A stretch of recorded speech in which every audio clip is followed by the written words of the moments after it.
Namaskaram and a very good evening to you. This is Madhusudhanan Kalaichelvan and meeting you through the 14th episode of Interesting Tamil Inscription series that we are doing. Today's inscription is going to be on how natural calamities were handled. Calamities of major scale, in fact. So this story is from the temple of Srirangam, the temple that has the largest collection of inscriptions ever. Probably in the whole of India, this is the temple which has maximum number of inscriptions. A little more than 800 odd inscriptions have been documented there so far, and several copper plates and all that.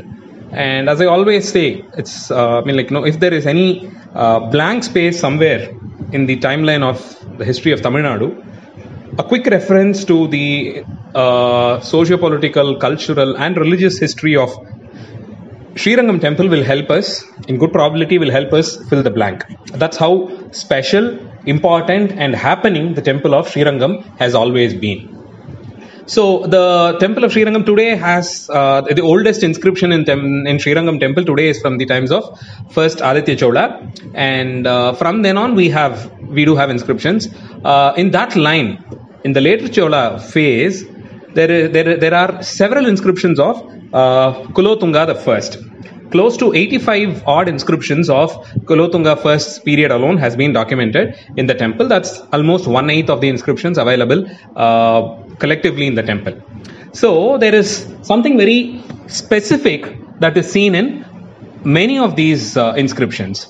It speaks about a flood that happened in Kaveri, that was caused by the river Kaveri there, and this flood has ended up in making the agricultural plots in the island of Srirangam non-cultivable, because river sand is very loose, and river sand, while we use it for construction, it cannot be used for agriculture. I mean, a land with which is filled with river sand cannot be used for agriculture. And Kaveri, we all know how mighty she is, and especially a couple of kilometers before Srirangam, she is extremely broad. The Akhanda Kaveri stretch that we say, she is just too broad. And so if there is going to be a flood there, and there are several floods that have happened, we have references both in traditional history of the temple, the religious history, and in documented academic history like what we are seeing now in this inscription. So there has been a flood of a very massive scale sometime in the end of 11th century probably, or a little more than that, middle of 11th century, roughly 1000s. So at that time, major plots of land there in the island of Srirangam was owned by the temple. In fact, it was shared between Srirangam and Akhilandeshwari temple of Thiruvaneka. So both these temples dominate the island. Srirangam is a bit larger in size. So they have major patches of land which was owned by the temple. So the temple authorities were maintaining it. There was a tradition of leasing out these lands.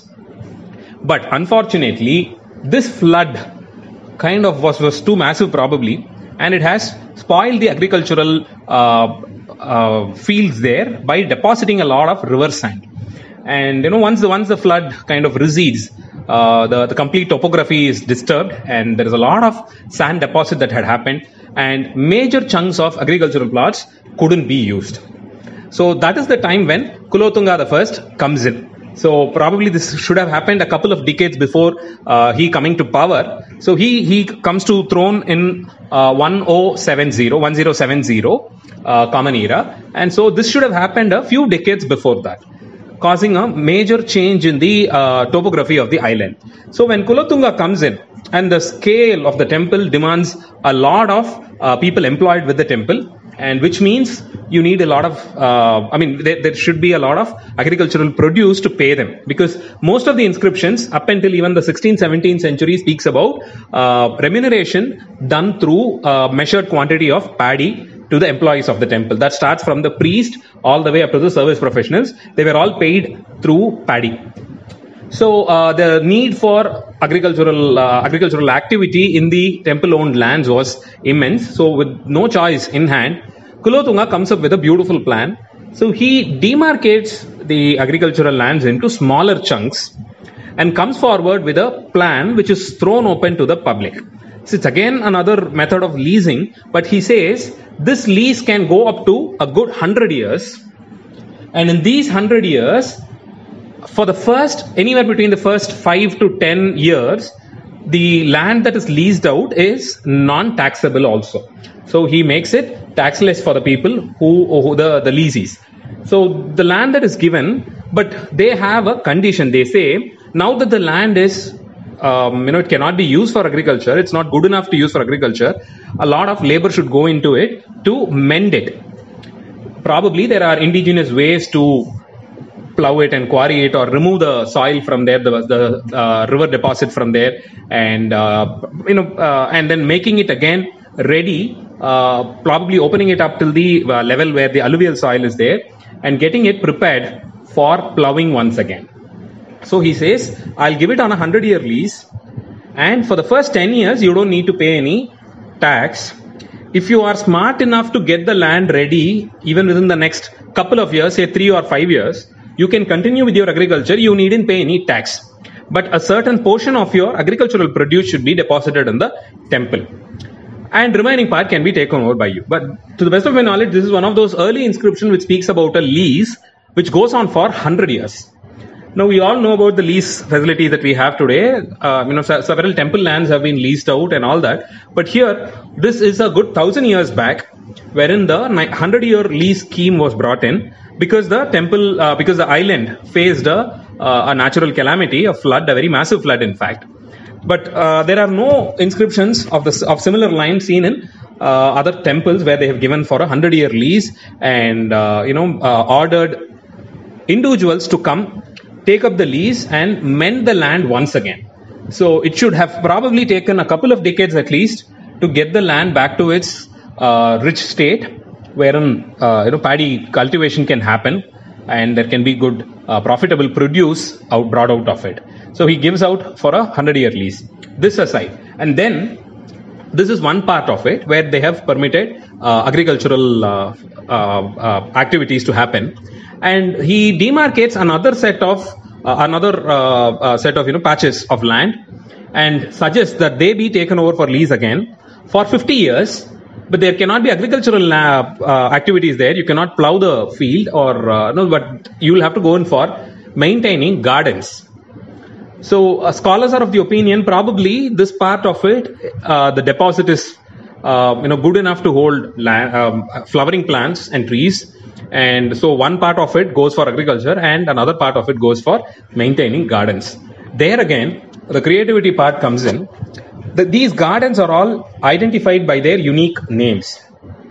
And they've come up with really impressive names to call each of the gardens. And the list of flowering plants that have been planted are all mostly what is referred to in the Alvar songs. Now, Periyalvar sings a set of 10 songs where he takes up the role of Yashoda, imagines himself to be Yashoda, and requests baby Krishna to come so that she can plait his hair and decorate it with a lot of flowers. So he gives a list of 10 flowers. So almost all of these flowers are given in the list that is to be maintained in these gardens. But to me personally, one particular name for a garden and the flower that was planted there exclusively is of special interest. This garden is called as Thirumalli Nadi Valagam. Thirumalli Nadu is that part of today's Sivakasi, Rajapalayam areas, and we all know that Srivilliputturu is a part of it. And so Andal in many compositions she is referred to as Thirumalli Nadi, the one who is from the Thirumalli part of the country. So that's like a particular zone, a region. So she is from the region of Thirumalli. So she is called as Thirumalli Nadi. And so this particular garden is called as Thirumalli Nadi Valagam. Who better can we think about when it comes to garlanding Ranganatha but for Andal? The love that she had. And she's the only exclusion wherein a garland that she won was favored by Ranganatha to ornament him, to decorate him. So this particular garden is called as Thirumalli Nadi. Second, in this particular garden, there is a reference to plant flowers that Andal had sung about. Karumugai is one such traditional flower which is planted here. And Andal in her composition refers to Karumugai, which is probably deep dark blue in color, to remind her of the face of Krishna. She says, like, all the flowers, the Gaya flowers and the Karumugai flowers remind me of Krishna. Uruvadi katte hindrir. So she says, she addresses these flowers in her composition and says, you remind me of Krishna.